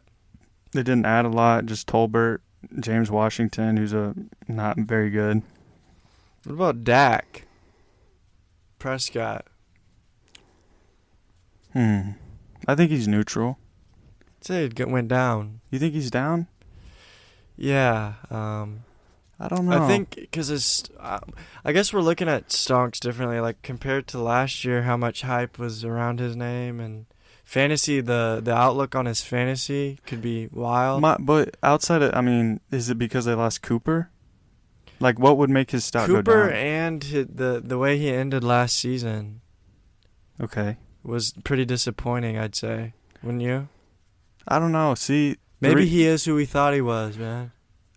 The reason I don't say his stock is down because last year was his first year coming back from that broken ankle. So now he has the full off season and a whole new year. He's probably 100% healthy. He's not worried about his ankle anymore. He can really come out here and play his game. That's why I think last year might have been a year too early on Dak because of the injury, because of all these different things. But now he's coming into this year fully healthy. The ankle's not in his head anymore. He's going to come out. He's going to ball out. But I'm starting to think he's Kirk Cousins. But he can run a little bit. I guess last year he didn't, though. Last year he did not. So what if we see a more healthier, more confident? I don't think he's that guy. Dak, he's not a Konami and we see him run a little bit more, like we did. He did in the first 2 years, though. He did do that. So what if last year, like I said, could have been his ankle and his head. He's worried about running, but now he's healthier. He scrambles out a little more. He gets some of those, 4 to 5 rushing touchdowns. He could be nice. I don't think his stock is down. You got it up, but it's not neutral? up. He's still a top 8 quarterback though, for sure. Yeah, like I said, I think he's fine. I have a tight end for you. Yes. Hawkinson. Are you Neutral. Neutral? Yeah. I have his stonk down. Because of Jamison Williams? DJ Chark. I think, like, last year was his year to really blossom, and I don't think he took full advantage of it. And now the year before. What? Are you talking about him as a player? Yeah, like fantasy-wise. I think there was a whole bunch of hype around him because he was basically the only stud on the team, and I think he underwhelmed. And now he was injured a lot. And now they've added, and now they know what DeAndre Swift is, man. That takes away from him. DJ Chark, Jamison Williams. I think Hawkinson's back is, I think his stonk is falling. See, I don't know, because Jared Goff to me seems like he dink and dunk. Find the seams, find the tight end type of gal. And to me, like, since they've improved their offense so much, means more opportunities to score touchdowns. And who's he going to be looking for in the red zone? DJ Chark. TJ Hawkinson. DeAndre Swift. Maybe his yardage comes down. I still think he sees about the same amount of receptions, but if he's scoring 8 touchdowns, not bad. But what about Chark? No. Down? Nah. He's not on my radar at all. He did, like, from last year to this year? Because I think you're going to be drafting Jamison Williams as a flyer. Amon-Ra St. Brown's going to be drafted. And that's it. I'm not going to draft Is Amon-Ra St. Brown, is his stock up? No. They added 2 receivers. It was Khalif Raymond. I'd say neutral, though, right? Well, I mean, they had Khalif Raymond and Josh Reynolds last year, and then they replaced those guys with Chark and Jamison Williams. Those guys are way better. More target competition. I don't think it's good I don't think his stonk's up, no. What about Christian Watson? I don't know. I guess his stonk is up, yeah. But I don't know. I'm starting to get real hot and heavy over Christian Watson. Why? I just like the position he's in and who he's with, Aaron Rodgers, and he's got to latch on to someone. And I think Aaron Rodgers is hell bent to make it work. And watching Christian Watson's like an athletic freak and stuff. I know his hands aren't the best, but I mean, if a guy's putting it in your chest between your numbers every single time and it's hard to drop, I mean, it's a pretty beautiful situation. Yeah, I mean, I don't think there's any way you can say his stock is up. He's gonna have an opportunity, but to me, I think the stonk's up for Alan Lazard. Oh, boo-hoo. The Lizard King. Lazard King? Yeah. What about Aaron Jones? I think it's neutral. I think it's about what we get from last year. I think it's down. Why? Because I think his stock was really high last year, and then we saw what they were kind of doing with incorporating A.J. Dillon. So now we have that thought in our head that A.J. Dillon's a part of this backfield, so his stonk is down. Yeah, A.J. Dillon's definitely going to have a role. It'll definitely be split 60-40, 50-50. But this is the caveat. Catches. Devontae Adams is gone. What does that mean for Aaron Jones? More catches. 80 catches. 80? 60 Come catches. on, man. Dude, we saw even down the stretch last year when A.J. Dillon was like getting all the work. Aaron Jones still would catch like 6 balls. Yeah. Now Devontae Adams is gone. He's probably one of their best receivers now. I mean, I'm in on Alan Lazard 100%. I don't trust Christian Watson. That's a very good point. I'm going to have to change my stonk to neutral. Because, dude, Aaron Jones is too good to not have on the field. And Aaron Rodgers loves throwing, and especially near the goal line. Yeah, he loves. Because he lost, like you said, Devontae Adams, and that was his goal line dude. And Aaron Jones is probably his second favorite in the red zone. Yeah, that's what I'm. But AJ Dillon, I'm on it. You want AJ Dillon? I'm not. I don't like that. I don't like that, man. I don't trust like that. Would you rather have AJ Dillon or Tony Pollard? Dang. Probably AJ Dillon. AJ Dillon or Kareem Hunt? Kareem Hunt. All right. Kareem Hunt's the best of all those backs. Yeah. Because the catches and the carry. I don't know. He's just, golly, I wish he wasn't It's on the Nick Browns. Chubb. Is this Stonks up or down? Neutral? What do you got? Neutral. Nick Chubb is Nick Chubb, man. Even with Deshaun and drafting a running back and all that, what do you think? Who'd they draft? Jerome Ford. Oh, They brought back Dearness Johnson, who was also really good. they're dumb. Yeah, they're weird about it. But dang, maybe. I mean, neutral. I'm not gonna put his stonk down, man. I refuse. Okay. You won't even draft him in the first round. No, I'm not. Second, Yeah. third. Yeah, I get him in the second. Which part of the second? First pick of the second? Early second, yeah. Ain't bad. This is my biggest stonk down running back. Antonio Gibson. Oh man, Brian. What's his name? Brian Robinson. Yeah, what do you think about it? It was Brian Robinson. They still have J.D. McKissick, huh? Correct. Oh, that's buns for Way to Antonio well, Gibson. That'd be no roll. that's buns for Antonio Gibson. It stinks, dude, because he's awesome. Like, he could Yeah. be such a good player if they just let him unleash them. But then they keep bringing in these little McKissicks. I wish McKissick would have went. No, I don't, because James Cook wouldn't be it. James Cook stinks. No, because they tried to sign J.D. McKissick, Yeah, I remember that. and they got James Cook instead. Yeah, I don't like it. So they're going to use that, man. If Like they're it for willing to Josh. pay a running back like that, well, wait for James Cook to get in there, dude. I like that for Josh Allen. I'm taking Josh Allen in the second, dude. I'm not touching a quarterback till the 11th. Speaking of Josh Allen, this is another one of my favorite receivers, Gabriel Davis. Hey, come on, man. We've been pushing this pallet for a while now. What do you think? Stonk up or down? Up, man. I've had his stonk up for 3 years now. So I got it up, man. I got another one for you. Cam Akers. Down. I don't want it. Yeah, what happened, man? I don't want it. We were so high on him last year. They don't have Sony Michel anymore, though. Just Daryl? No, they drafted Kyron Williams from Notre Dame. Oi. Yeah, he's going to play. Adios, Kiyokos. Yeah, and they still have Daryl Henderson. He always plays a role. Cam Akers can't hold on to the dang ball. We were so high on him last year, and now he's just... I mean, his stonk's down, man. I don't think there's any ifs, ands, buts about it. Yeah, and Stafford doesn't throw to the running backs, or he didn't last year.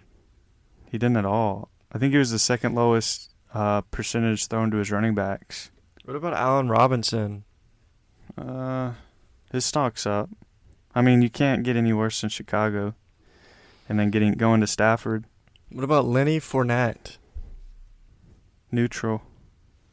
I mean, Rashad I'm White. curious, man. I'm curious about that Rashad. What's his name? Rashad White? Yeah, I'm very curious about him. Me too. That should be interesting. But it's Leonard. I mean, it's going to be him for sure. Rashad Bateman. Up. He's gotta be. He's too good, man. There's no way around it, man. You saw him working out with Lamar? I saw him working out. He's big, guy. Yeah, shirt off. Yeah, he has Bateman on his back. Yeah, man, he's a good one. Oh, he's a must-get. Got to get Rashad Bateman. He's a superstar. Travis Etienne. Up. Easy. Is it up because he had nothing to go on before? Or you like Doug Peterson and what the Jags got going? Yes and yes. And James Robinson tore his Achilles He did? last year. Yeah. So he's going to be out Like for week 13. Yeah, late in the year, man. Ooh. Etienne's coming back. He's already working out. Hey. I mean, thanks for putting me on game, man. I'm keeping my eye on that boy. Liz Frank injury is something serious, though. That's the one thing I'm like, because we don't know how it's going to react, if he's going to be the same guy. We don't know yet. But James Robinson's Achilles out. He's an undrafted free agent. Who knows? This is a first-round pick. He's got that pedigree. He's got the skills. He's coming back from injury. And if Robinson's not healthy, he's not ready to play. It's his backfield. and he can be magnificent in that offense. Josh Jacobs. Hmm. They drafted Zamir White. They have Kenyon Drake. They didn't do the extension. They didn't pick up his option. They added Devontae Adams. I like him. I think I want Josh Jacobs this year. His stock might not be up, but personally, if their offense is better, that means more fantasy points. And I think Josh Jacobs is good. Like if you watch him play, you can tell that dude is really good at football. He'll battle through injuries, and like, I don't know, he might. What do you think? Do you think his stonk's down? No. I think it's neutral. Do you like him this year? Are you in on I Jacobs? do like him. Okay, me too. I'm in on him. Do you have any ones you want to ask? Hunter Renfrow. Down. Why? Devontae Adams. Tyreek Hill and Jalen Waddle. Tyreek's down. Does this affect Waddle? Do you think he can do what he did last year? I think Waddle's good. I don't know. Can I just say to be determined? Because I need to see Tua, man. I don't know what Tua is, dude. He's an enigma, dude. He's a puzzle piece that I can't find.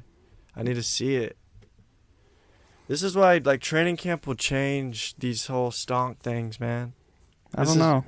This is shots in the dark, really. Nah, man. This is what I Come on, believe. this is an educated guess. Seahawks receivers. Down. Would you draft DK at all? I would draft him, yeah. Really? Drew Lock is a gunslinger, man. He's put up stats with Cortland before. Come on, man. Don't beat around the mulberry bush. This isn't big business time. He stunk. He's not good, man. Geno Smith's going to start. I see London. I see France. I see Geno's undie wears. Hey, but the beautiful thing about Geno, when he played last year, he threw it to DK a lot. Like, a lot. Yeah. I mean, I'm going to try to stay away from him. James Conner. There's a place in France. Stonk neutral. Really? You don't think it's up? I think it's up. I can't do it. Oh, up from last year? Yeah, I can't do I just think it's up because Edmonds is gone and they only drafted Keontae Ingram, so he's gonna do what he did last year. What about Eno? He's gonna get all the work. I saw a run from Eno Benjamin that was the angriest run I've seen all year, and it made me think something's up there. I like Eno a lot, but he's a backup. Yeah, but James Conner isn't known for being healthy. Yeah, he hasn't, but we don't know. He played like 90% of the snaps last year. I ain't drafting James Conner if that's what you're asking. No. Why wouldn't you? I would never have him on my team unless he's on the bench. Dude, he scored like 16 touchdowns. I would never have him on my team unless he's on IR. Dude, if he was on your team, he's not on your bench. You're going to be playing him every week. Yeah, you want to see him on my team? You would never draft him, though. Check back in whenever I draft, boys. You won't draft him. I'll draft Eno Benjamin over him. Ryan Tannehill. Oh, this is a slap in the face, man. Stonk down. Why? Because he stinks. His stock can never be neutral, can never be up. After what he said about Malik Willis. Do you have something to say about that? Because I don't think he's wrong for that. No, I don't think he's wrong at all, actually. I think it's a very human response. So, that's about the best thing you've done in the last 3 years, Tanny. Yeah, I think it's down too. They added Malik Willis. They lost A.J. Brown. I have a nickname for him now. What is it? Tanny Poo Poo Panty. That's fitting. Adios mio. Traylon Burke. Come on, man. There's only one way to go with that kid. Stonks down or up, man? Stonk up. What happened? Dude, how can you not? He's replacing A.J. Brown as the number one there, dude. Tannehill ain't... I mean, yeah, he stinks, but he's not going to throw the ball on the ground 30 times a game. He's got to throw it to someone. Would you draft Traylon over Drake London? Yeah. You would? Yes. Would he be your first rookie? Yes. Receiver? I think it's the safest. Would you feel comfortable drafting him? Yeah. Do you want him? Are you going to target him? I don't know. I don't know about that. I don't trust Tannehill like that. Okay, hopefully he slips. You man. targeting him? Yeah, I want him. I want him, dude, because we've seen what Tannehill's done with like an A.J. Brown type of player. And Yeah. like, I mean, Robert Woods will be there. Are you gonna draft Robert Woods? No, I want Traylon. Traylon's good, dude. People are sleeping. Is there? He's the number one receiver in this class. I'll still stick by Is that. Robert Woods a sleeper? Maybe a little bit. People forget about that. I don't know. Robert Woods, man. But Maybe I don't that's know. what Tannehill needs. But Julio stunk as a number 2 there too, though. You know, Julio and Robert Woods aren't even in the same sentence. who's better? Julio? That's what I mean. Robert like, he Woods wasn't is even, better right now. But I mean, like Julio wasn't even good as a number 2. When has the number 2 been good in Tennessee with Tannehill? I don't think they're really. But they haven't had... Robert Woods is like the screen. You know, he's a different player. He's not a Julio. That's how they use him in Los Angeles. I'm not sure they'll use him the same way. You know. I mean, that's why they got him, man. That's what Tannehill needs. Maybe. I mean, I'm a little bit intrigued, I'm but intrigued by it now. I'm not gonna. I wasn't before. But you are now. Yeah, I'm very, very intrigued. Why? Because Tannehill, yeah, I say all these things about him, but he, you know, he's not that bad. Jameis Winston. I don't want anything to do with him. I mean, I'd say Stonk down because I had high hopes for him last year, but I know, well, they have Dennis Allen. Dennis Allen was under the same regime as Sean Payton, so I think they're going to do the exact same thing where limit Jameis so he doesn't make mistakes and lose games for us, and I hate that for Jameis, so I stonk down. Stunk up.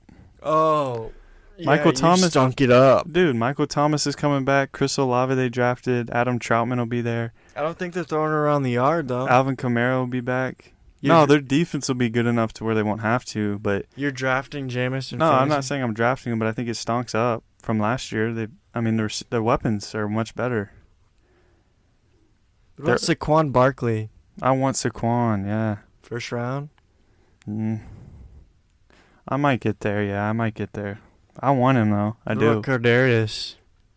Kadarius Toney? No, he's down. He stinks. Kenny? No, dude, I don't want it. I'm done. And someone else can have it. He probably has another good year in him. Wandale? No, dude. He was a second round pick. The only person that anyone is good with Daniel Jones is Sterling Shepard, and I don't want nothing to do with that. I don't want it. I don't trust. I want Saquon, and that's it. Saquon's back. Jamar Chase? Yeah, 100%. Stonk up? No, that's about where it is. T. Higgins? It's about where it is, yeah. Joe Mix? About where it is, man. It's the Bengals. Where it is, man. I'm on it. Hayden Hurst is their tight end, another sleeper tight end for Cincinnati. Hayden Hurst. Damian Pierce? Cole Kmet, Hayden Hurst, put them in your notebooks. Damian Pierce? No, I don't want Damian Pierce. I don't. George Pickens? No. These are long-term guys, really. Chase Claypool? Down. Stonks are down. I don't think he's very good. Deontay Johnson? Yeah, he's good. You can get him for sure. Keenan Allen? Yeah. Mike? Yes, 100%. You got to get that Chargers. You got to get that Bengals. You got to get that Tampa Bay. You already know how it goes, man. Mike Evans I'm really high on, too. I love Mike Evans. He's top 10 receiver for me. So is CeeDee Lamb. Jerry Jeudy? Nah. Stonks are gotta be up. Stonks are up for sure. I want Cortland. Be honest. I'll say it to the public. Say it. Cortland Sutton. Greater than? Judy. Right now. By how much? This year. What Not is- much. As soon as I see one or the other get picked, I'm taking the other one. But going into the draft, I'll have Cortland higher. It's gonna be like the Cooper Kupp, Robert Woods thing last year. Mhm. You ended up getting Robert Woods. Cooper Kupp went off. You're going to end up getting Cortland Sutton. Jerry Judy's Nah. going off, and I'm going to be with the one with Judy. I think you can't go wrong with either. I mean, Cortland's going to score more touchdowns. Wrong or right? Right. Cortland is going to score more touchdowns? Right or wrong? Right. Judy's going to have more receiving yards, right or wrong? Right. Judy's going to have more catches, right or wrong? Right. Okay, so I think KJ Hamler has the best season out of all three. I'd be shocked. People keep making the Tyler Lockett, KJ Hamler. I'm like, I don't see it, man. There's two better wide receivers. Tim Patrick's more relevant than him. TP? Yeah, dude.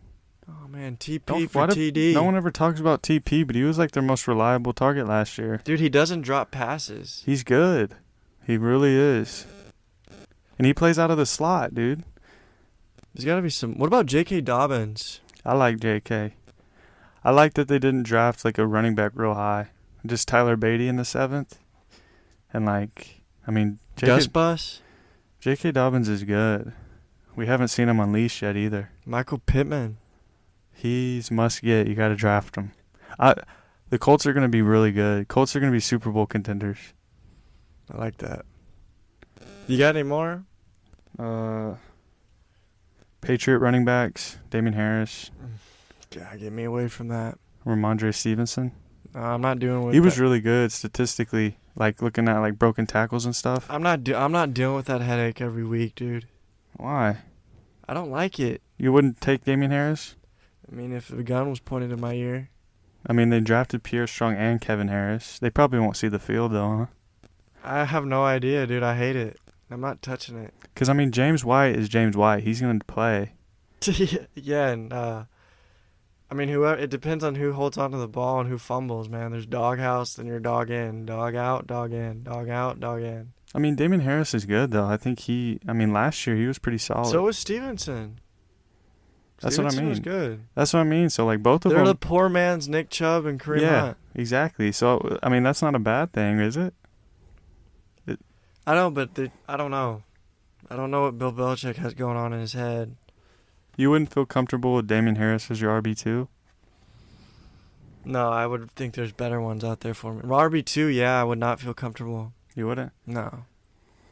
Because would you ever consider going receiver in the first 2 picks? Come on, man. You know who I am? Yeah, but this year's a little getting weird. I know. I have to do either running back, wide receiver, or wide receiver, running back. Ah, you're already on it. How do you know? Because the wide receiver's too valuable now. Yeah, it's a great time to be a wide receiver. Especially, I mean, half point PPR. You taking Cup or Chase? Cup. Cup or Jefferson? Jefferson. You would go into the draft and take Jefferson? Yeah, I think Jefferson's going to be the best. Why are we thinking alike? I don't know, man. I've been sleeping. You need to step your head off, man. I like Justin Jefferson a lot. He'll be my receiver 1 too. Over Cup, as crazy as that sounds. I don't know if Cup is... No, Good. Cup is that guy. For No, sure. I know he's that guy, but I don't know if he puts up the same... There's no way he puts up... Not the same, but he could do just a fine. tad bit backwards, yeah. But do you have anything else? So you would go Jefferson, Cup, Chase? Yeah. Would you take them all in the first round? It would be so hard for me, but I would have to, I think. Really? Back of the first? Yeah, I would never do it. Where's Tyreek Hill? I don't know, man. I'm not drafting him up there in the first round. Second round? I don't know if I can. Devontae Adams? Yeah, he's up there. Is he in that First same and group? second? Yeah. Would he be behind Chase, Cup, and Jefferson? Yeah. Right there, though? I think he's in the mix, yeah. He's in there somewhere. Yeah, man, we have to get some mock drafts out. I mean, yeah, this is early, but yeah, we're a fantasy football podcast. We love it. We'll do so many mocks. We'll do so many previews. So much stuff in store from Forget What You Heard. Thank you guys for the support. We love you. We're going to keep it coming. Hope you guys have a great week. Happy birthday to Luke. Thank you. Peace, love, and happiness. Trolls. Swifty.